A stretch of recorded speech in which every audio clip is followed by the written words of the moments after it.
Hello dear students, this is Atul Tyagi. This is class 11th physics and we are studying here the third mock test.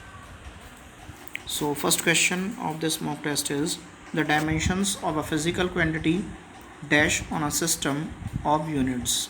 ठीक है, तो इसमें आएगा जो dimensions होती हैं किसी भी फिजिकल क्वांटिटी की वो सिस्टम पर डिपेंड नहीं करती हैं. दैट इज़ वाई यहाँ पर जो आंसर आना चाहिए वो आएगा do not depend.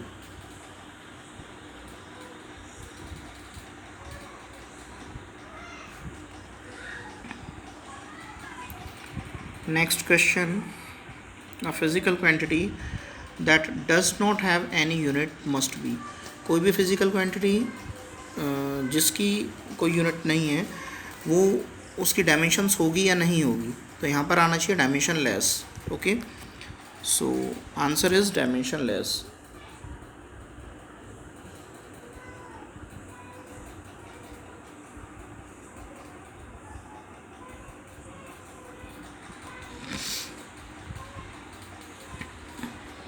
Okay, third question is the dash numbers are dimensionless. कौन सी नंबर होती हैं जो डायमेंशनलेस होती हैं? तो हमको पता होता है कि जो प्योर नंबर्स होती हैं वो डायमेंशनलेस होती हैं. सो इसका आंसर आएगा डैश में, आंसर होगा हमारा प्योर.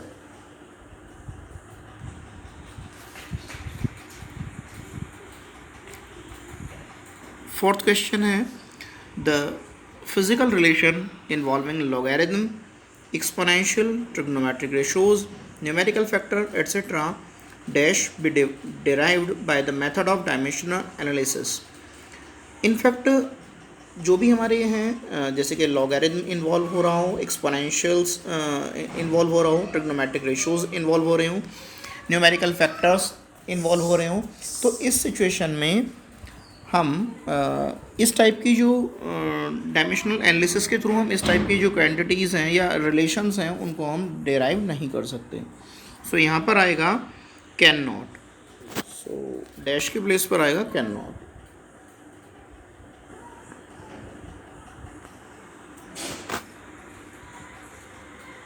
क्वेश्चन नंबर 5 है physical relations involving dash sine can not be derived by the method of dimensional analysis.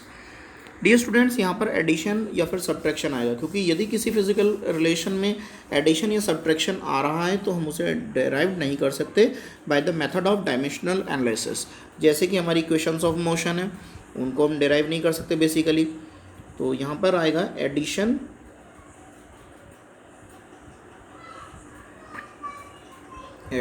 और सब्ट्रैक्शन.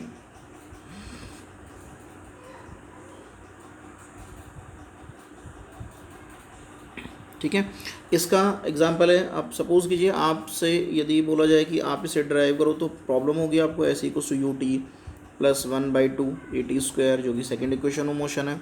ठीक है, या फिर हम बात करें फर्स्ट इक्वेशन ऑफ मोशन की v equals to u plus at. इस टाइप से हम इसे ड्राइव करने की कोशिश करें तब भी नहीं कर पाएंगे. या फिर हम थर्ड इक्वेशन ऑफ मोशन की बात करें that is v square equals to u square plus 2as. Okay,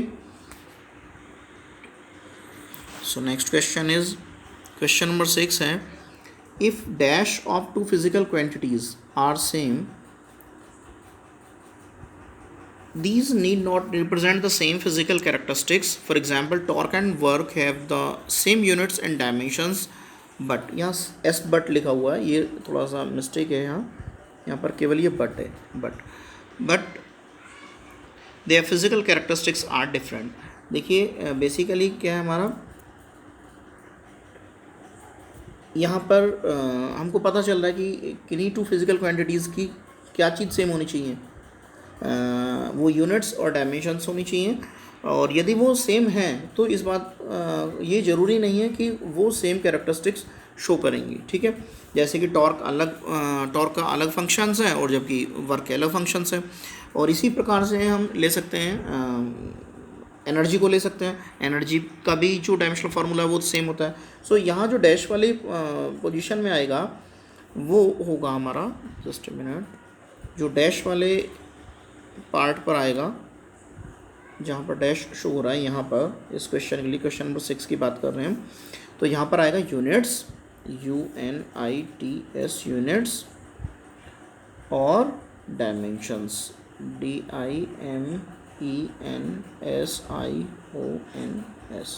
तो यहाँ पर यूनिट्स और डायमेंशंस आएगा, ठीक है। तो हमें पता चलता है कि यदि यूनिट्स और डायमेंशन सेम है तो जरूरी नहीं है उनके कैरेक्टरिस्टिक्स सेम होंगे, ठीक है। नेक्स्ट है हमारा question number 7, any repetitive dash such as an oscillating pendulum spinning of earth about its axis etcetera can be use to measure time. हाँ, ये जो इस टाइप की फिनोमेना है, रिपीटिव फिनोमेना आएगा, यहाँ पर फिनोमेना टर्म आ जाएगा, रिपीटिव के बाद जो डैश में दिया हुआ है वहाँ आएगा फिनोमेना, PHENOMENON, फिनोमेना, ओके। कोई भी रिपीटिव फिनोमेना हम टाइम के लिए यूज़ कर सकते हैं, ठीक है। कुछ स्टैंडर्ड कंसीडर किया जा सकता है कि ये हमारे टाइम के लिए रहेगा।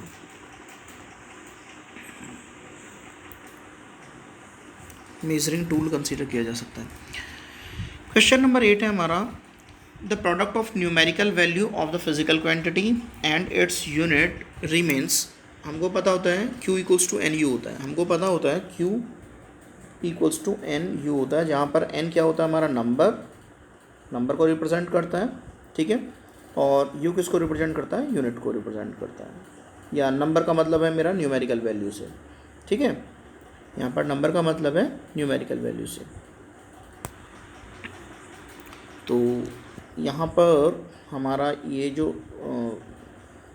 डैश में आएगा, इसमें इसके प्लेस पर आएगा क्या, कांस्टेंट, ओके।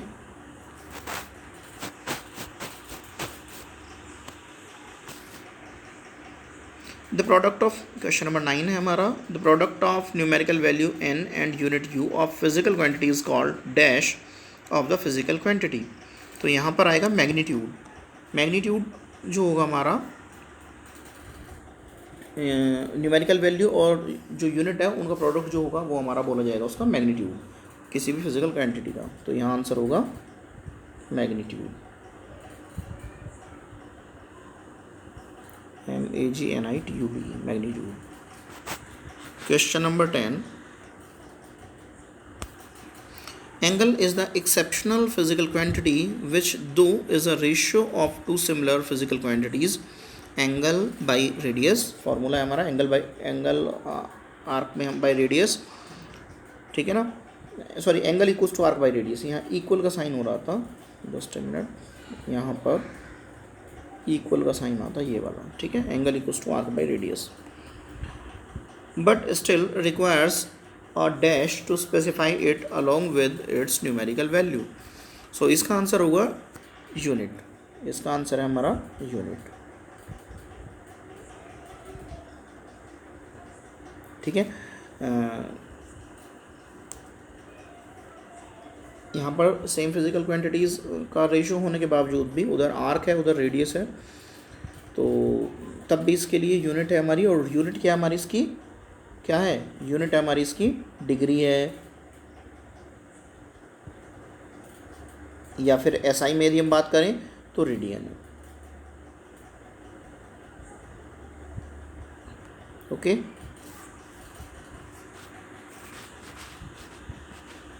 क्वेश्चन नंबर 11 है हमारा, errors are always dash in nature. Error हमेशा एडिटिव होती हैं, ठीक है, तो यहाँ पर आंसर आएगा एडिटिव, ADDITIV, एडिटिव।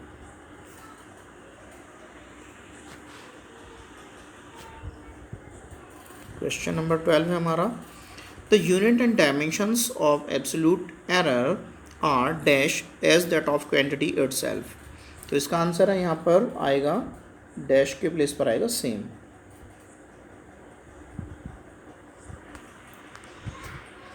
जो क्वांटिटी की यूनिट्स होती हैं वही, या फिर डायमेंशंस होती हैं, यूनिट और डायमेंशन जो भी हैं किसी फिजिकल क्वांटिटी की, एब्सोल्यूट एरर जब हम फाइंड आउट करते हैं तब भी वो वही रहती हैं, ठीक है। यानी कि एब्सोल्यूट एरर में भी उनकी यूनिट और डायमेंशंस में कोई चेंज नहीं होता।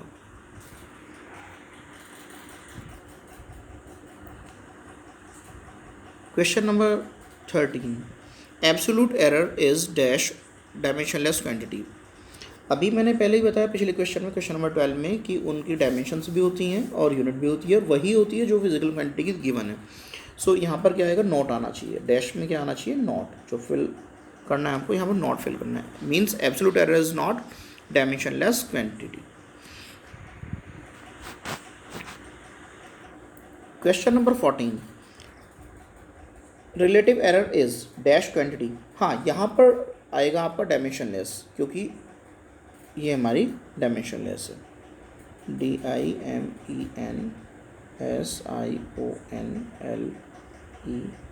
Okay. Question number 15, dash the least count higher is the accuracy of the measurement. तो जितनी लीस्ट काउंट छोटी होगी उतनी ही एक्यूरेसी जो होगी ज़्यादा होगी, किसी भी मेजरमेंट की एक्यूरेसी उतनी बढ़ जाएगी जितना लीस्ट काउंट छोटा होगा। तो यहाँ पर क्या आना चाहिए, डैश के प्लेस पर आना चाहिए smaller, SMALLER। Okay. Next question है हमारा, dash the number of significant figures after the decimal in the measurement higher is the accuracy of the measurement. तो जितनी सिग्निफिकेंट फिगर ज़्यादा होंगी एक्यूरेसी उतनी ही बढ़ जाएगी किसी भी मेजरमेंट की। ओके। सो यहाँ पर क्या आना चाहिए, इस डैश के प्लेस पर हायर, हायर बोल दीजिए, लार्जर बोल दीजिए, आप इसे लार्जर भी कह सकते हैं, जस्ट अ मिनट, यहाँ पर लार्जर भी लिख सकते हैं, LARGER,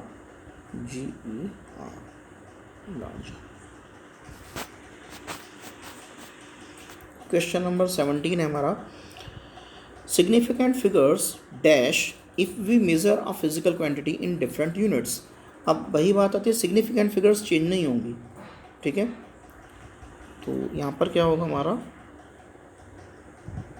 डैश में आएगा do not change, do not change.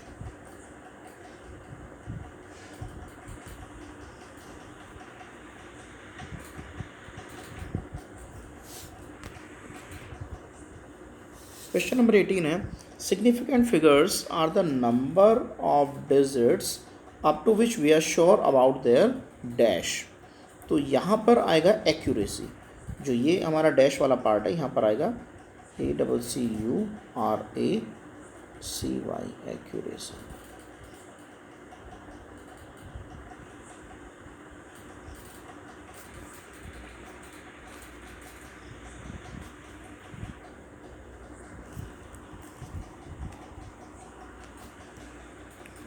Nineteen question है हमारा, when we add or subtract two measured quantities and the absolute error in the final result is equal to dash of the absolute errors in the measured quantities. तो यहाँ पर आएगा answer some,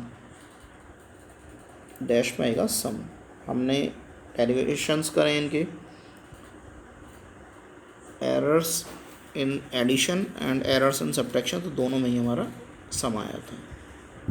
Okay, this is the last question of this video, 20th question, that is when we multiply or divide two measured quantities, the relative error in the final result is equal to dash of the relative error in the measured quantity। तो यहाँ पर भी सम आएगा, ठीक है, क्योंकि वहाँ पर हमारा रिलेटिव एरर सम के फॉर्म में आई थी जब हमने एरर इन प्रोडक्ट का डेरिवेशन किया था और एरर इन क्वोशंट का डेरिवेशन किया था। सो यहाँ पर क्या आना चाहिए, आंसर सम आएगा। Okay, so that's all for the day. Dear students, if you like this video, please like, share and subscribe. Thanks. Have a wonderful day.